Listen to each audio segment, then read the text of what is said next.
Welcome to Midnight Mule FPL. I'm Midnight Mule and this is the video for Game Week 36 where we look at my plans. And I do have some interesting transfers lined up, I think. But before we do that, let's see who did well in Game Week 35. Top scorer in the Midnight Mule Mini-league was Tedone Edwin with 38 beat of White Horse, who managed 82 points. That was very nice. That was starting from the back, Ruben 7, Virgil van Dijk 6, Embremo 5, Eze 10, Captain De Bruyne 22, so that was nice, Bowen 9, Isaac 9. And then the assistant manager was played, Maresca for 9, and apart from that, Konza on the bench, and that's all. Top of our league is Yusuf Irake still with Atomic with 50 points. That was with Gvardiol 8, Konza 6, De Bruyne 11, Embremo 5, Isaac 9, Captain Marmouche 4. And then on the bench, nothing. So that was very nice. As for me, I'm all the way down in 385th. I managed 62 points. That was with Gvardiol 8, Captain Embremo 10, Palmer 10, Bowen 9, Visser 7 and Isaac 9. So it was only the two Egyptians at the front that let me down. Now what's quite nice for me is this week we're seeing people online scrambling to get in Visser if they can, but I've already got him. There's some talk about Palmer. There's talk about people trying to get him in for next week, but I've already got him. And Bowen's still quite a popular choice, and I've got him. So I'm actually quite happy with the team I've got. I've got no injuries, no flagged players, no suspensions. And then on my bench, nothing to speak of, so that was good. So 62 points, game week rank 357,000. So another little green arrow, which is nice. But I'm still 39 points outside of 1 million, which has to be my slightly unrealistic target for this season, finishing the top million, which may not sound great, but it's been a fun season, so it's kind of all right. So in the cup, we were following Paul Alb with FC Bulldogs, who was facing Joss Alwyn with Finding Timo. And Paul managed to get 37 points, so he should be knocked out of that. But no, Joss only got 32. So next round, in the quarterfinals, Paul is going to be against Charles Tang with Charles FC. So we'll look at Paul's team now, see how he got his 37. That was Gvardiol 8, Embremo 5, Isaac 9, Captain Marmouche 4, and that's all. But on his bench, he had Martinez for 9, Ruben for 7, and Konza for 6. So it could have been a good score, but all that matters is he got through to the next round, and I'm sure that's his main focus now. Thank you very much to everyone who watches these videos. I do appreciate everyone who subscribes and maybe leaves comments and likes, etc. Hopefully I'll do a little bit better next season. So for transfer plans, option 1 is to do nothing. I've got 15 players. I'm perfectly happy with my squad. No flagged players, no injuries. I can get 11 players out of this game week that I'm happy with. And when I see other people's teams online, I think my team looks all right because I've really got some of the main players that people are trying to get in. However, I could do something. We've only got 3 game weeks left. I do have a couple of transfers. So what could I do? Well, something I've thought about is I could take Murphy and Isaac and swap them in for De Bruyne, who is very popular at the moment. And if he does well and I don't own him, that is not going to be good for me. And then I could get Ivan Nilsson up front, who would be good to play in game week 38.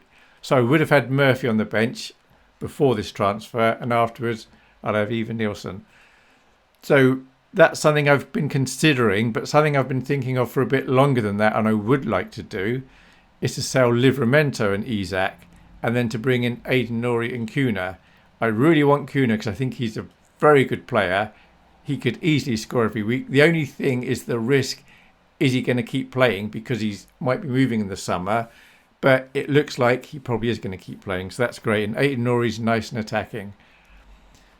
And then transfer option number 4 is I take Livramento, Salah, Marmouche and Isaac, and I'd bring in Aiden Nori, Kevin De Bruyne, Haaland and Kuna. Now you may be thinking, but that's a -8. But the thing is it's not, because I've still got my wildcard. I was intending just to wildcard in game week 38 and have a bit of fun.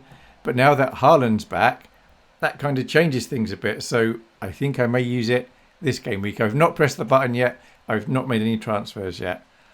So the way my team could be lining up, and I think I'm pretty settled on the front 8, but the defenders and keepers could change, is have Haaland and make him captain. If I think there's a chance he's going to start or we get a leak he's starting, he's the captain. But if I get nervous or we hear nothing, then he won't be my captain at all. And then De Bruyne and Gvardiol, and of course they're away to Southampton.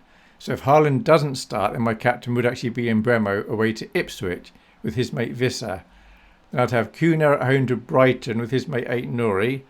Now, a lot of people have got an Arsenal person at the back, at least one, so I could bring in Raya. Not a great fixture this game week. Last game week, Southampton, though, so that's nice. And then Newcastle in the middle. And then I can get Milenkovic at home to Leicester. Now, I'm hoping that Leicester, for example, win 1-0, because I've not got any Chris Wood, and a lot of people are scrambling to get him in. A lot of people have got more than one Nottingham Forest player at the back, so that would also help me out. Now, of those 3 defenders, Milenkovic's the one I'm most likely to change because I would really like Wan-Bissaka away to Man United, but of course he used to play there, so that would be a great game for him. He is attacking, and I think he's got more chance of an attacking return than Milenkovic, but of course Milenkovic's got more chance of a clean sheet. And then I've already got Palmer. I'd be keeping him away to Newcastle, and I'd be keeping Bowen away to Man United. And then on my bench, I'd get another Palmer. Palmer's so good, why not have 2 of them? Now, I could get, for example, the Brentford keeper or the Wolves keeper, but the trouble with that is it would then lock me out. If in game week 37 or 38, I wanted to get in a different player from that team, I can't because I've already got the keeper. So I'd have no intention of playing Palmer, but if he had to come on and get a couple of points, well, okay, that's all right. And then Enzo, I probably won't be playing him any week, but if I had to, that would be all right. And then Huijsen I want for game week 38 at home to Leicester. And then Wout Fast just nice and cheap and means that I can afford the rest of the team that I want. Now, these predicted scores here are from Fantasy Football Hub, and they don't like this team. They think it's quite bad, and they'd like me to do a completely different wildcard. But I don't rate their scoring system anyway. I like to look at it, but I don't trust it. So it'd be interesting to see if this team, if I do wildcard, does do all right. And then as for the background picture, that's just simply to say it's nice to have our favourite Viking back. There we have it. What happened in game week 35 and my plans for game week 36. I'd say there's probably about a 60% chance I'm going to wildcard. And if I don't do that, I will probably do the Kuna move, but I don't know for sure. All right, thank you very much for watching. Hope you have a good weekend. Bye.